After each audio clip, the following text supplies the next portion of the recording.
Welcome back to Heart Podcast, Episode 6, where we're having a delightful conversation with Samantha Louise.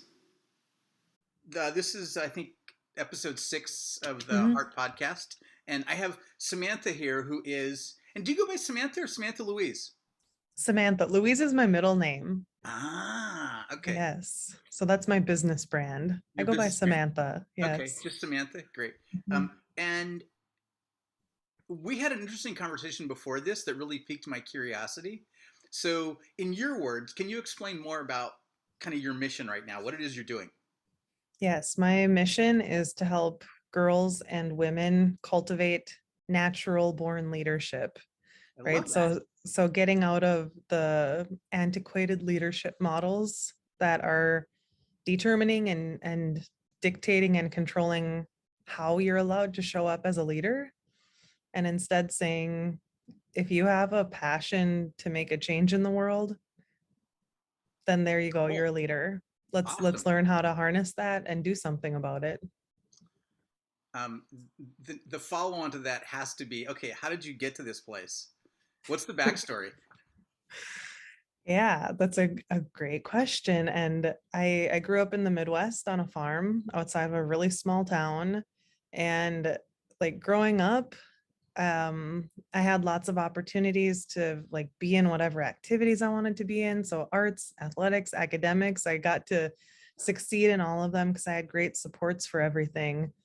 And when I got into college, I knew what I didn't want to do. And then ironically, I ended up doing just that, which was going into education. But I went into education with the mission to change the way that kids were experiencing education, specifically health and physical education, because it's outdated and it needs to be better. It needs to be serving people better, right? Yeah. And along this journey of advocacy and trying to create change without being quote unquote on the top of the organizational chart, I started to realize that there are so many grassroots movements happening and change can happen that way. But ultimately, somebody or a group of somebodies up at the top can end it, sabotage it, whatever that might mean. Somehow there has to be this top and bottom, and from the middle, leadership has to happen in many more places than Yeah. just from a grassroots or just from the top. Yep. Yeah. Yeah. That's awesome. Yeah. That's very cool. So I think there were a lot of moments of I thought I was being empowered to go lead, but I realized that I was just being given the responsibility to complete a project or to do some kind of grant making work or community development stuff. And I was never actually given authority or autonomy to go do it. So Yeah. if it wasn't done a certain way, and if I actually did what the community wanted instead of doing what was perceived as okay Mm-hmm. by a board or a certain leadership group, it would mysteriously end. Funding would go away. The project would come to a close early. Just kind of strange things, or people would get upset, and ultimately it wasn't sustained Right. because Right. it meant that a leader in some way, shape, or form would have to do something different. And to lose comfort in the status quo leadership meant this isn't acceptable anymore. Right. So Right. that's what I found as that the ultimate obstacle, the ultimate challenge was that leaders were too comfortable Right. Right. administering bureaucracy Yeah. and they Yeah. didn't want to make change for themselves. Therefore, the people they were serving and the people that they were supposed to be supporting as employees or team members, none of them were Yep. being served or empowered. That's Right. how I came to be here. Yeah. So I left all the organizations. I left all the internal systems. I said, forget that. Screw that. Yeah. Some worse language than that. And I said, I'm done with this, right? I was done with the pain. I was done with the confusion and the unpredictability. So I said I'd go to a more confusing and unpredictable space where at least I was in control of me. Nice. Yeah. Welcome to entrepreneurship. Exactly. Yeah, yeah, that's very Yes. cool. Um, I'm curious. Like, there's like 70,000 thoughts running in the back of my head right now, and I can't get them all out at the same time. Um, what kind of marketplaces, or where are you trying to get this Mhm. to first? Like, what's your first low hanging fruit? My first industry, I guess, or my first market theme. I'm Hmm. not even sure how to explain that, but the people I want to work with are women that are existing leaders or women emerging into leadership that are in public sector roles. So they might be in nonprofits Okay. or in schools or in hospitals, Okay. any of those, right? A county department, a city planner, a developer, anyone who is ultimately responsible for change and transformation and healthy living for an entire population. Cool. Yeah. Just So thinking about women who who I know. serve, yeah, women Yeah. who serve Yeah. populations of people. Do you have a preference for um, the kinds of organizations they work with? Um, Like I'm I, seeing DMV yeah, is very DMV is very mm, different from social services. yes, absolutely. And I think so. Yes, to answer your question directly, yes, I do. And it tends to be the realm of health, human services, human development, Okay. Okay. Cool. yeah. Awesome. So education, healthcare, public health, health and human services, and then any kind of nonprofit that is supporting development, whether it be arts, healthcare, Okay. spirituality, religion. Yeah. Why nonprofit versus for profit?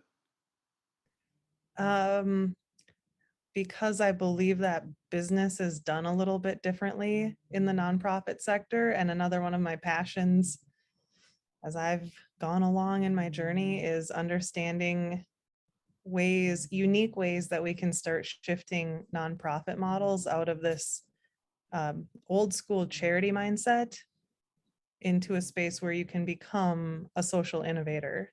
You can Mhm. create an enterprise that is a hybrid model that can do some bigger things or do some different work because you don't have the same parameters or the same rules as Right. a for profit.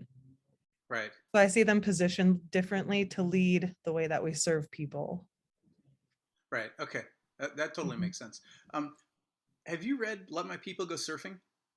No, but that sounds awesome. Yeah. Just a Tell me about suggestion. it. So it's written by Yves Chenard. Um, he's a rock climber to begin with. From and originally he started a company making um, climbing pitons and hardware Mm. called Chenard, and then they expanded. They got into clothing. Ultimately, they made a decision to split. I believe that one of the child companies is Patagonia, which Patagonia's doing well, right? Yeah. And the other one, I think the hardware became Black Diamond. Mm. Um, Eve chose to stick on the Patagonia side, and they're privately held. Mm. And he's Let My People Go Surfing. It's kind of his both his philosophical perspective as well as very tactically all the things he's done in the history of the company, or he and his team have done, that had it be and still is considered one of the best places to work. Mm. And things that caught my attention was they they had on-site daycare super early before anybody had ever thought about it, because he had a bunch of women there who had kids, including his own. His wife worked there, and he was like, "We need daycare because this is really a struggle, and it's stressing everybody out. What's it going to cost to have our own daycare and just give it away to all the employees?" And they decided it was a worthwhile investment, and so they did Yeah. that. Um, he's very big about people having a lot of flexibility in the organization, and kind of picking their own path. What do you want to Hmm. where do you want to go? What do you want to do? What do you want to learn? Um, Yeah. there's he has a bunch of really interesting mental models around running the company. One of which is he doesn't want to run the company, and so he basically, on a day-to-day basis, isn't even around, and the leadership team runs the company. And basically, whenever they're like completely stuck and they're like, "We got to ask the boss what to do here," they reach out to him. That's And super, super cool. yeah, I love that. it's a very cool story.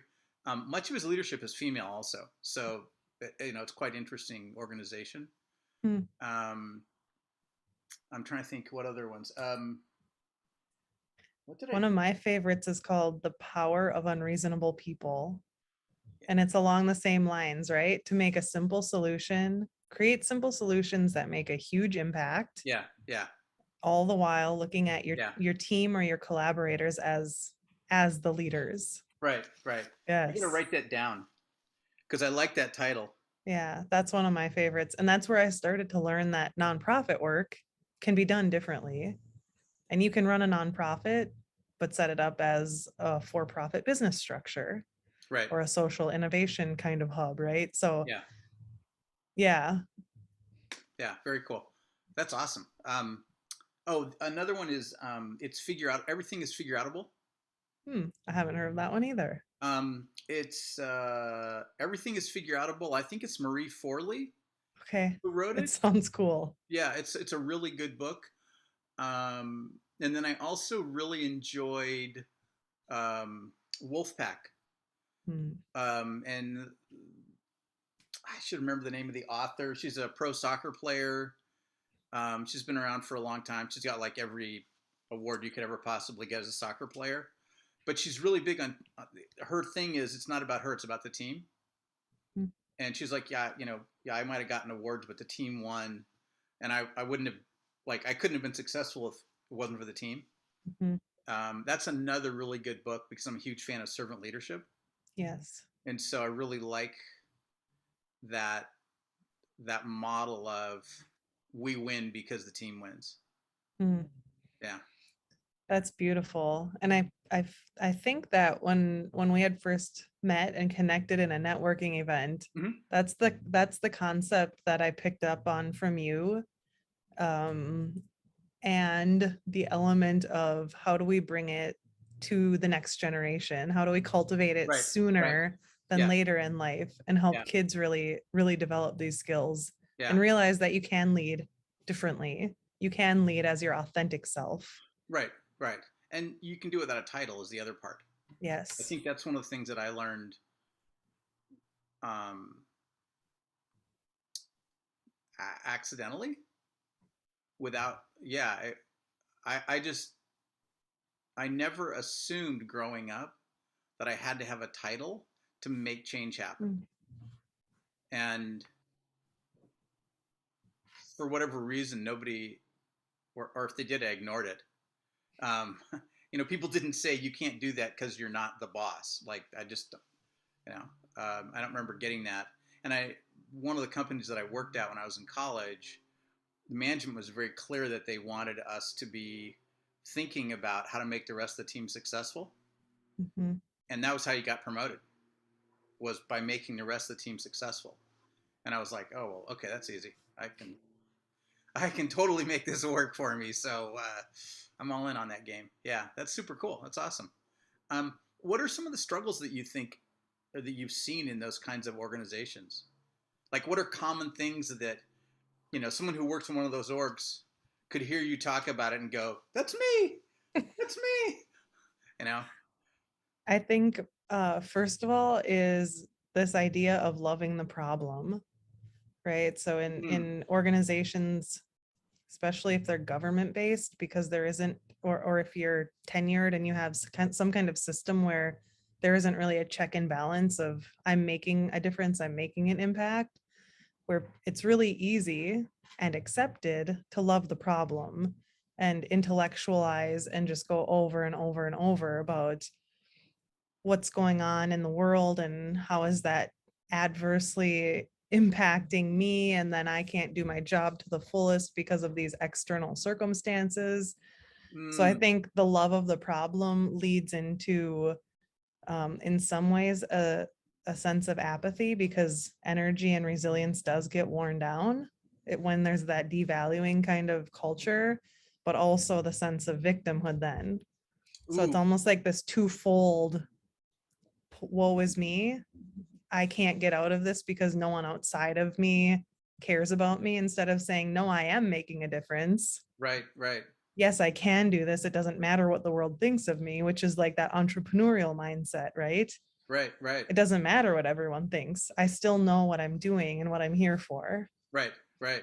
Yeah, yeah. So that mindset and organizational culture of accepting apathy and leading out of victimhood and fear.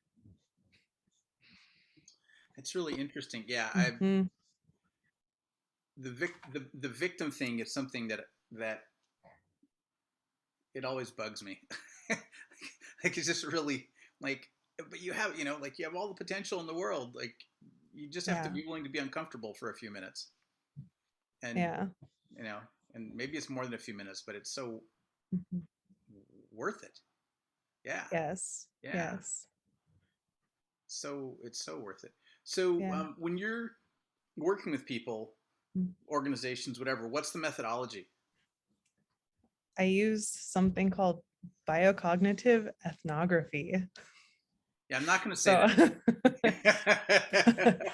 biocognition is a hybrid model. It's like an intersection of neuroscience, Hmm? psychoneuroimmunology, and cultural anthropology. So we look at the stories that determine unwritten rules, and that's what Oh makes up yeah, culture, right? yes, So how the heck does culture inform the way that we think and perceive what's happening and make sense of challenges and adversity? And how do those thoughts and beliefs actually impact us biologically? yeah. Yeah. Okay,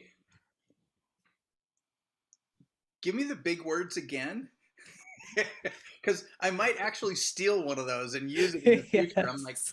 oh, that's actually a really good shorthand to describe what's happening. Yeah, Yeah. So biocognitive ethnography. So biocognition is that exploration of how culture makes us well or makes us sick.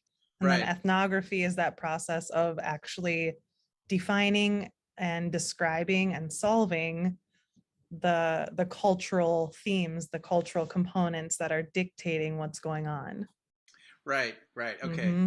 So it's an assessment. It's Yeah, an yeah, organizational culture assessment. yeah. That totally makes sense. That's kind of, in the stuff that we talk about. We talk about self-limiting beliefs Hmm. and cultural impositions. Yes, cultural impositions, hegemony. Yeah, What are the rules telling me yes or no? yeah, yeah. Oh, another good book to read is oh god, I totally forgot the title of the book now. It'll come to you. We'll It'll change come the to me and I'll be topic like, and it'll oh, come right back. yeah, Yes. yeah. Worst case, I'll email it to you when I find out the end. But the guy that it's written by a guy, and he was talking about how he went through kind of his own mental health journey. And one of the things he talked about was what he calls rules, BRULES, which Mm, is short for bullshit rules. But it's yeah. cultural impositions that like you can't do this or you have to do that a certain way. Yeah. And he said like in the book he talks about how he kind of came to this realization, and that's exactly what you're describing is what's the Hmm. story that we have to operate a particular way, right? That's yeah, Yeah. yeah. And that's a um, self-limiting beliefs are it's crazy. Like so many times we hear that, someone's like, oh, I have to do this But to you, because yeah. Yeah. yeah, And interesting. I, I think the kind of a scary part of the self-limiting beliefs or the cultural impositions is that unless you're exposed to something different, Right.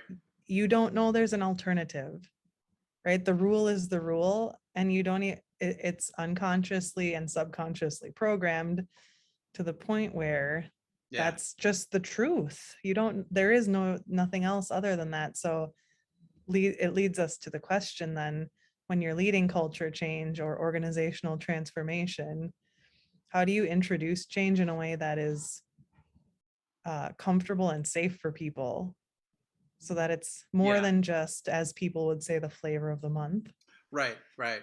or the Yeah. one hit wonder? Mhm. Yeah. Yeah. Do you have a good solution for that? Well, I think about it on a personal level first, right? So Right. if you're thinking about changing in your own life, I think of it as the same process for an organization because it's all about the ecosystem that you live in. Right. So Right. really holistically at multiple levels, which this isn't a simple answer, but Yeah. to No. look at the ecosystem that you're in. What are the different elements that are serving you well? What's hindering you? What's hurting you? What's helping you? Mm-hmm, mm-hmm. And just take, like, it co-emerges, so it all happens together. So take one at a time. What's the first thing you want to work on? And a Right. lot of people Right. want to think linearly that this affects that and it affects that, but co-emergence is that concept that it's dynamic and they all influence each other. So you just have to start somewhere. Yeah. You just have Yeah. to start. Yeah. Starting is the thing. Just pick a place and start there. And Mhm. yeah, that's really good. How about you?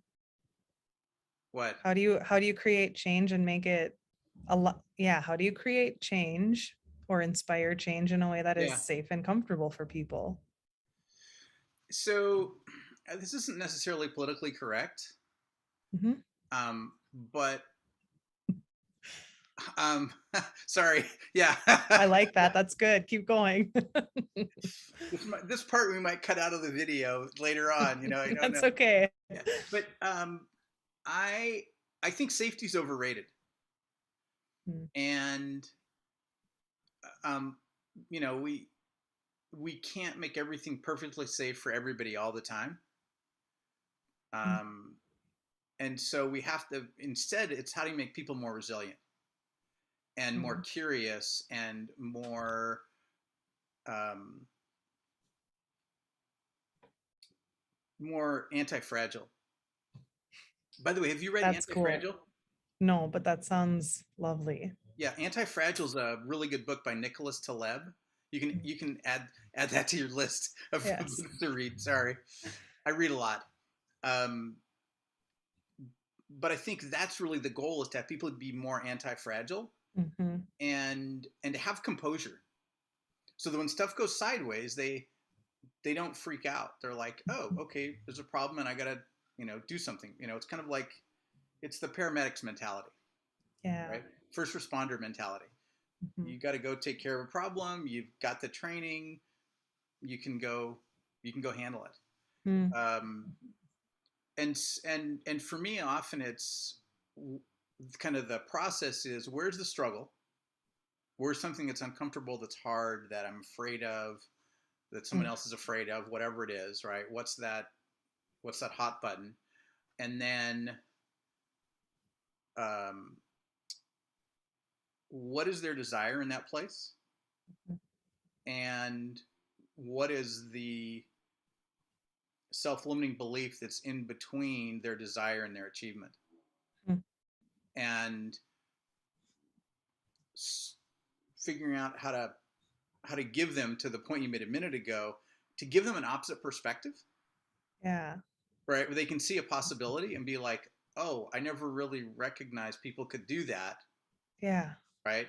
Because confirmation bias has us miss the things that are the opposite of what we think or how the world works. Mm. Um, and then what are the skills you need to be able to actually do that thing, right? Like, first responders get taught all kinds of first aid stuff,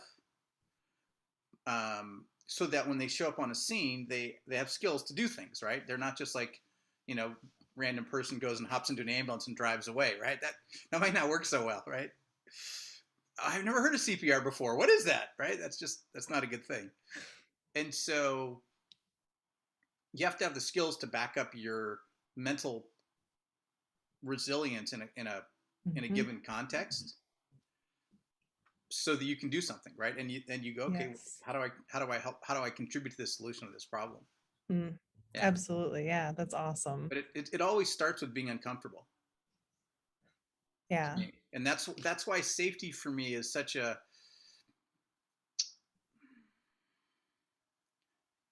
I think it's a great answer to the wrong question, Mm-hmm.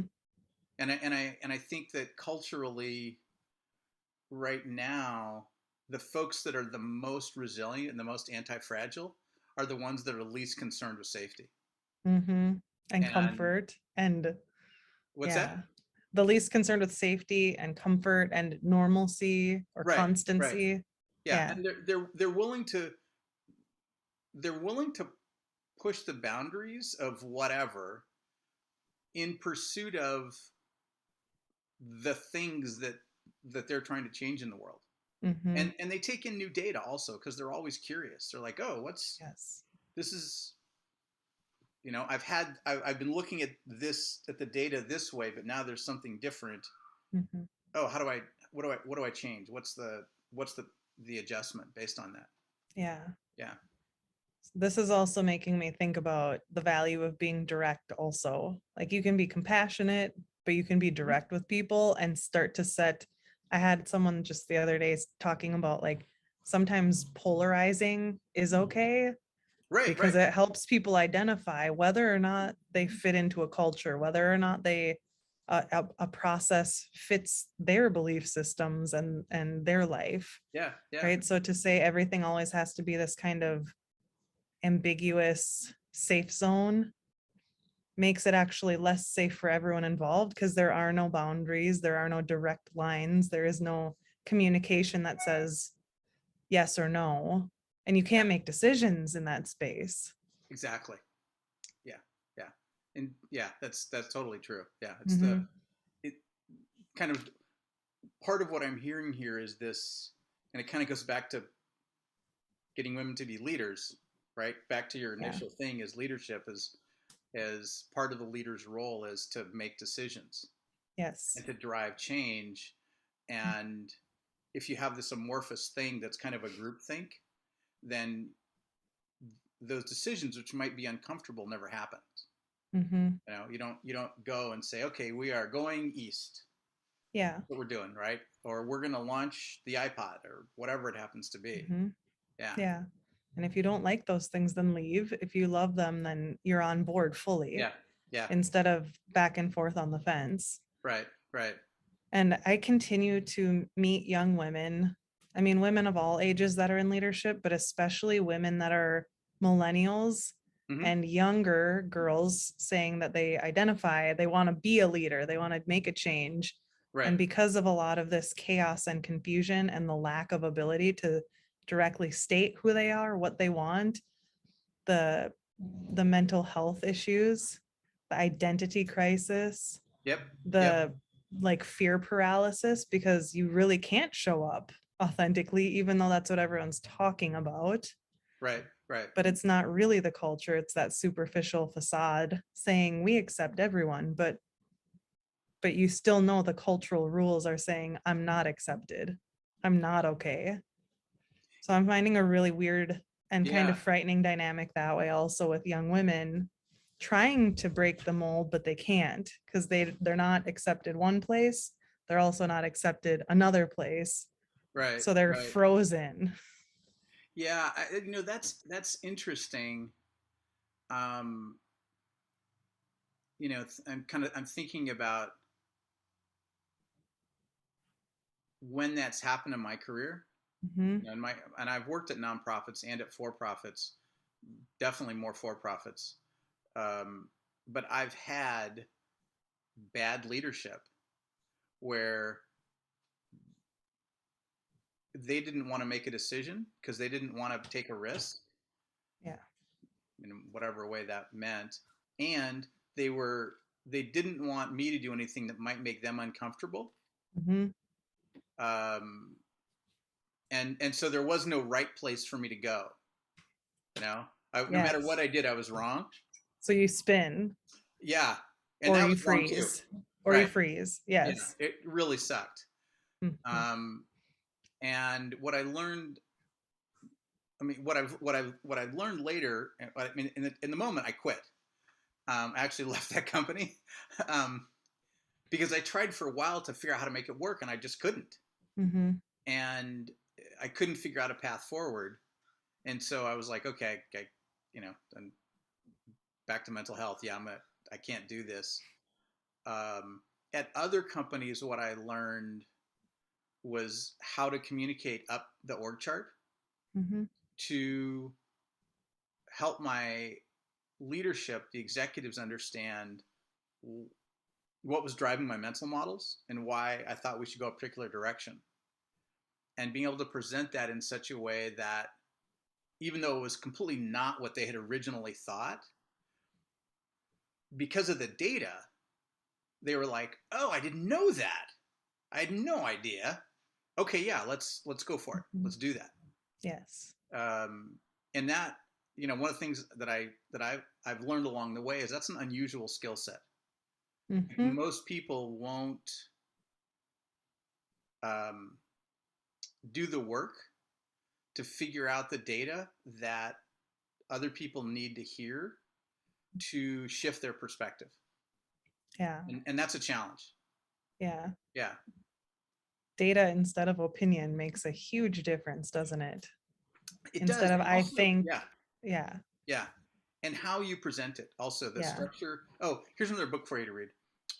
Sorry, I just popped in my head. This is good. Don't say sorry. Yeah, um, Startup 2.0 Ooh, by Guy Kawasaki. okay. I've Um, heard of that one. I haven't read it though. yeah, everything he's written has been really good. Mhm. I've been reading him since he wrote his first book. Um, a lot of his stuff is how do you tell your story Mm. so that other people understand it and they buy into it, Mhm. irrespective of whether that's it's a marketing effort and you want to change random people's minds, or it's you're telling your team why we should go in this direction, Yeah. or you're trying to get your leadership Mhm. to approve completely different product design, whatever it's like, use that structure. And then there's a guy named Oren Clough who wrote Pitch Anything, Mm. and that's another really good one about communication structure. um, oh, and have you read Cialdini? Mm-mm. Okay, sorry, I probably read too much, my apologies. So Cialdini wrote, I can't remember what the first book was that he wrote, but the second one is called Persuasion, Mm. and it's how to set things up so that people are moving into your mindset Mhm. from the very beginning of a conversation, which might start with an email introduction to somebody saying, "Hi, I'm curious about what you're doing, and I'm doing this stuff that might be helpful." Yeah, Mm. and that skill set is something that I've noticed, especially the younger people that I bump into. They have no idea that exists. I was just gonna ask that. Where do you feel like that starts to drop off, and how is it impacting relationship building? Because I was gonna say the same thing. Yeah. So people who make their living writing marketing copy have learned this stuff. And the better ones can use it both in and outside of the context of writing marketing copy.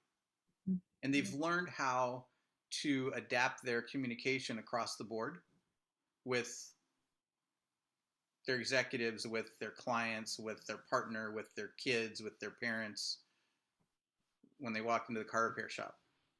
Mm. And people don't talk about this as part of a normal conversation. It feels like a lot of times the mental models that people carry is I can communicate badly and everybody should understand me. And sadly, that doesn't work very well Mhm. as much as we might want it to. And so we have to figure out how to talk to people in their language. Mm-hmm. And I think that's one of the real missing elements is figuring Mm-hmm. out how to talk to people in their language. Yes. And,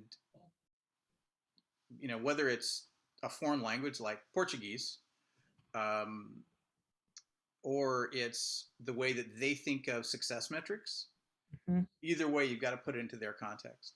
Mm-hmm. Yeah. Yeah. And I'm, I've been teaching my kids this since they were little, Mm-hmm. and not that they're great at it or anything, Yeah. but they're wrapping their heads around the mental models. Hmm. Yeah. This is also just the topic of communication as a leader, a self leader in your own life, but a leader in an Yeah. organization or community too. Is like, as I'm looking at the books around you and we're talking about awesome books we love, Oh yeah. I'm thinking a lot about the structure of language in and of itself as part of that communication structure too, Right. where Right. we use punctuation appropriately. We capitalize the words that need to be capitalized so that people can read exactly what we're trying to say or understand and interpret our messages. Right.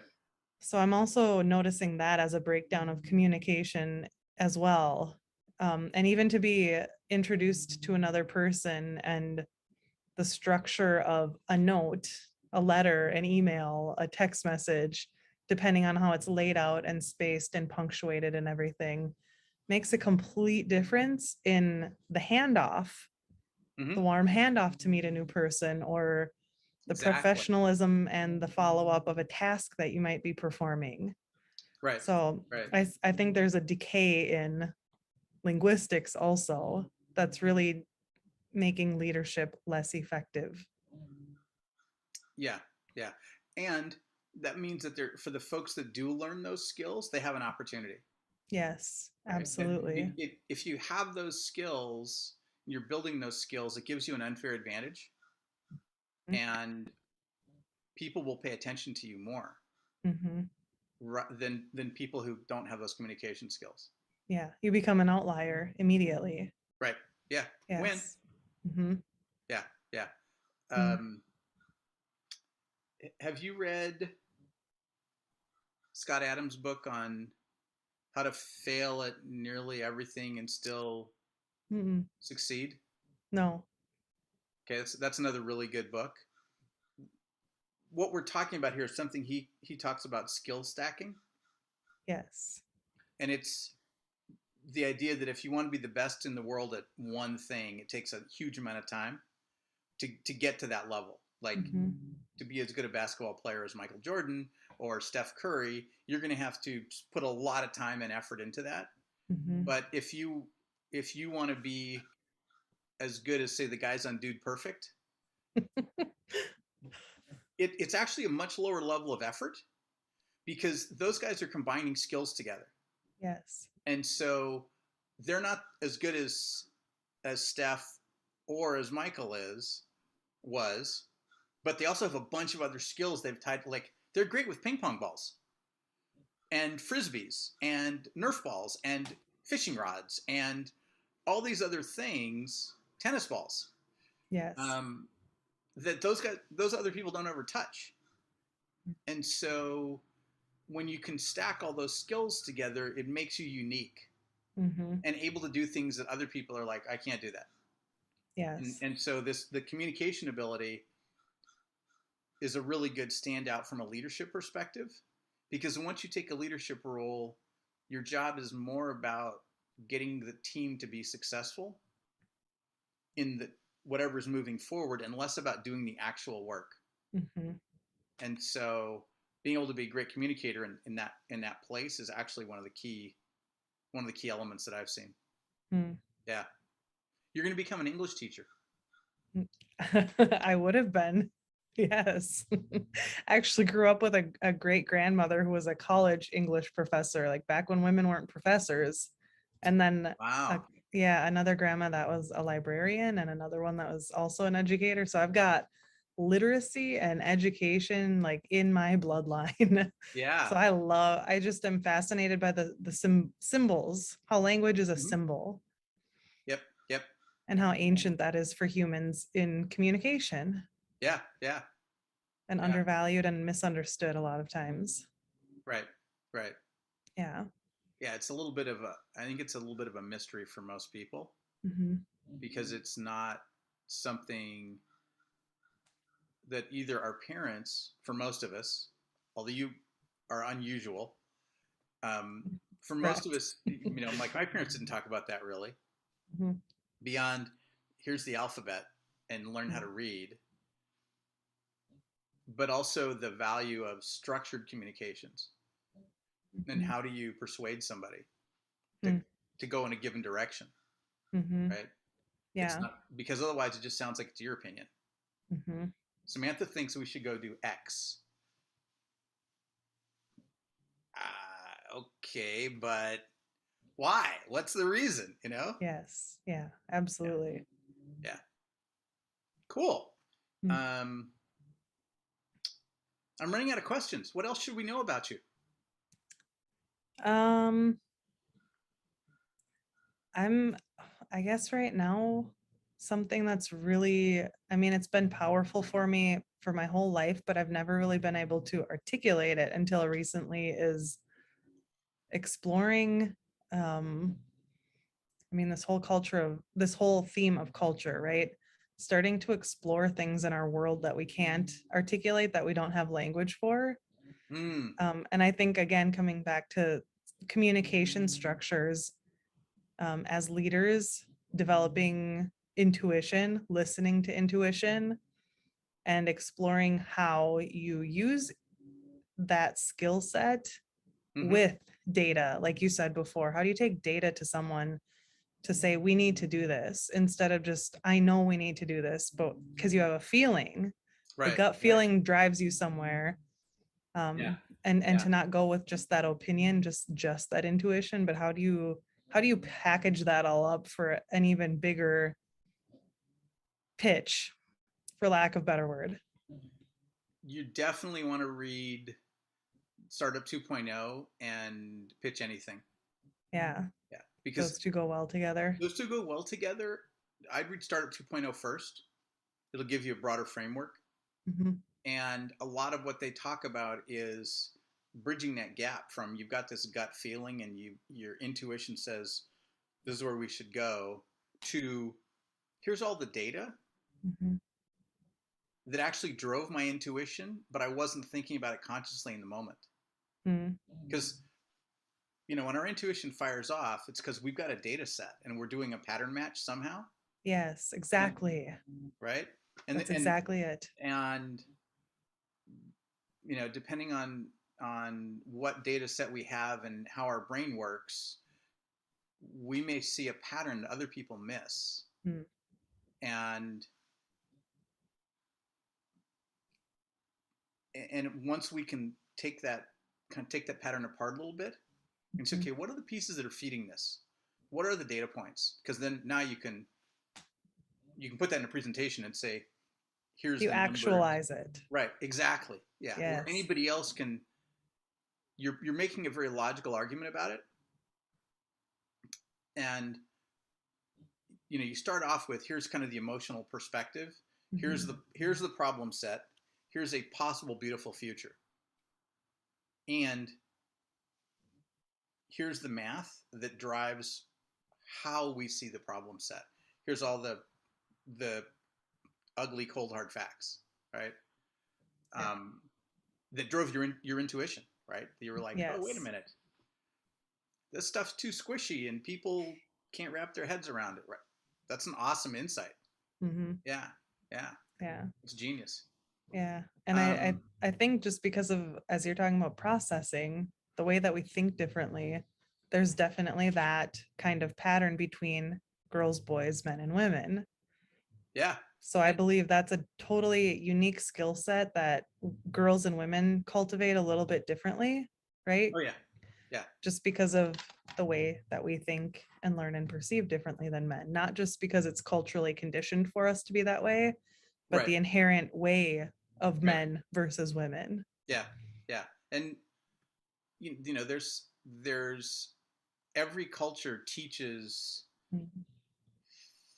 things as impositions to men that different from women. Hmm. Just that's the way it goes. It's just, and every culture is like that. I don't know of a culture where Right. that doesn't happen, right? And Hmm. and then there's what are the patterns that we recognize depending on our cultures, um, that you growing up in the Midwest may be able to look out. Did you grow up on a farm by any chance? Yeah, I still live on a farm Still too. live on a farm. Okay, Yeah. so there's probably stuff about farming that you look and you go, oh, like, oh, they need more water over there in that whole field. It's a little dry, and I would go by there and I wouldn't even notice. Hmm. I would have no clue, right? Right. Um, there's probably a ton of those things because of how you grew up that feed your pattern match Yes. that I would never notice, right? Uh, and I'm sure there's context where I would go someplace and see something. I I know this happens, and you'd be like, I don't get it. What are you doing? Right. But it's all because of how we grew up and where we grew up, right? Yes. Yeah, Yeah. yeah. Yeah. And isn't this the true diversity that we're seeking in the world right now? Oh, totally. Yeah, That legitimate, yeah, yeah, legitimate yeah, differences, uniquenesses, yeah. opinions, and beliefs that differ. And that's how we create that, like, I don't know, the kaleidoscope, the art Oh, and science right, right. of Yeah, being people together. right, right. Yeah, it's interesting. One of the things that um, I'm always afraid of is missing out on understanding culture, Hmm. um, because I mostly grew up in outside the mainland U.S., and so I wasn't exposed to a lot of the cultural signals that um, that people that grew up in the lower 48 are used to. And when I moved to California, that was one of the first things I noticed was there's all these different things, and I was like, I have no clue what these people are talking about. I have no idea what's going on. Um, and so when I started hiring, I one of the reasons that my teams were so diverse was because I wanted people that could actually talk about cultural stuff to me to fill in that blank, because I knew that I had this like horrible insecurity and a big gap in my understanding, and I was like, I got to have people who can talk to me. They got to be able to Hmm. communicate, Yeah. and that worked out really well. I'm really happy how that has all played out. It's been good. Yeah. Well, I think the first time we visited, that was one of the things you mentioned to me was that was a natural skill you had was to find those gaps, to Yeah, fill them with people who just had this, they just had it. They had that gift. And right. how other people around you your whole life have said things like that. How did you do this? Can you teach us? I have no Yeah, idea what that's about. yeah, And for me, that's the essence of like the natural born leader. Probably somebody modeled it a little bit to you, but just inherently you have that sense of there's a gap and it needs to be bridged. right. There's a void and we could fill it in a positive way or let it sit and be empty for forever. Yeah, it's my dad's fault. There we Totally. go. No, it totally is. Yeah, because he talked to me about leadership, Hmm. about how his teams did things, and he was frequently involved in solving problems around the competitive sports that I was involved in, and uh, that, yeah, that I kind of that, and then I just kind of ran with it. Yeah. Yeah. Okay. And what sports did you play? Because this is like a yet another level of leadership development. Oh, I swam competitively. Okay. Yeah, Yeah. and so and my folks are always involved with the team or the organization that the team was part of, Hmm. um, in some way, shape, or form. Yeah, Yeah. yeah. Mm. And I think, and I look back and I realize that my communication style is definitely educated by the different coaches that I swam for Yes. and how they presented and talked about things. Hmm. Yeah. Did you do sports? Hmm. What'd you do? volleyball, basketball, track and field, Nice. and I was a competitive power lifter for a while. Oh, wow. Very cool. Awesome. Yes. That is Yeah. a like full, yeah, Skill stacking, right? totally skill stacking. Diversification. Yeah. Hmm. Yeah. Very cool. Yeah. And I love what you just said though about the coaches that you had really informed the way that you communicate, the way that you Yeah. help other people make sense. Because Yeah. isn't that just like the perfect model to It explore is. from? Who made you Yeah. feel horrible? Who made you feel heard? Who Yeah. really made you feel like you had a choice in Yeah. whatever decisions were being made? Yeah. Yeah. And I noticed, the coaches that I think about, that I'm like, wow, that was amazing, were super patient. Yes. Like they would go over the nuances of my stroke Mm-hmm. repeatedly. Like they're Yeah. like, we just went over this yesterday, but you're still not But there yet. Got it. You're missing refinement. this, right? Yes. Yeah. Yes.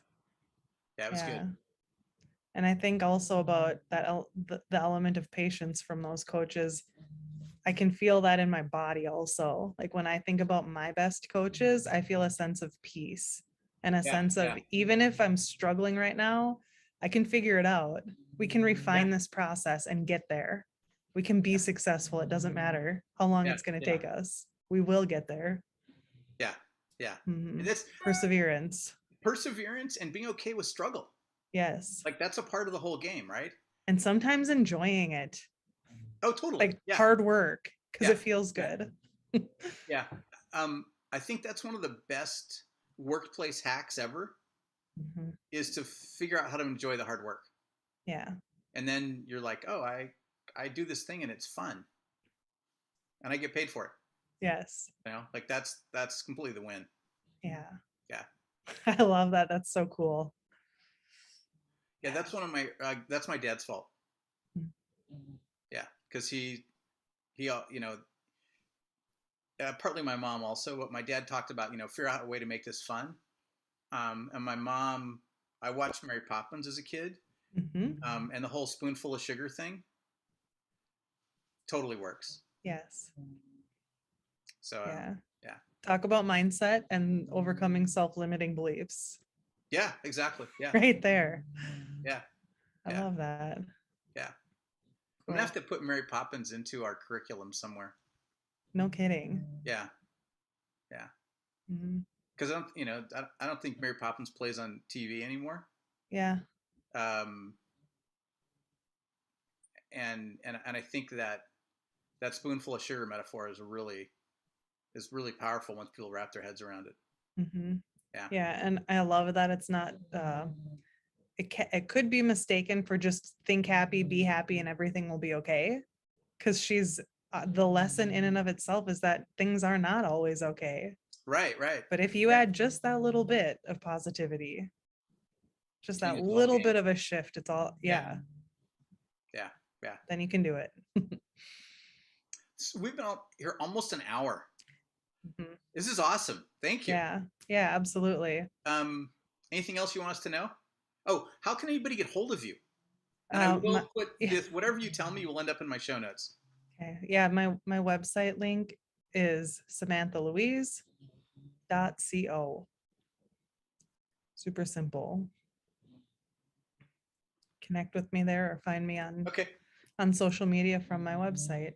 Sweet. Yeah. Awesome. Thank you. Yeah, this Thank is you. This is lovely. super cool. Yeah. I like it. I'm going to kill the recording.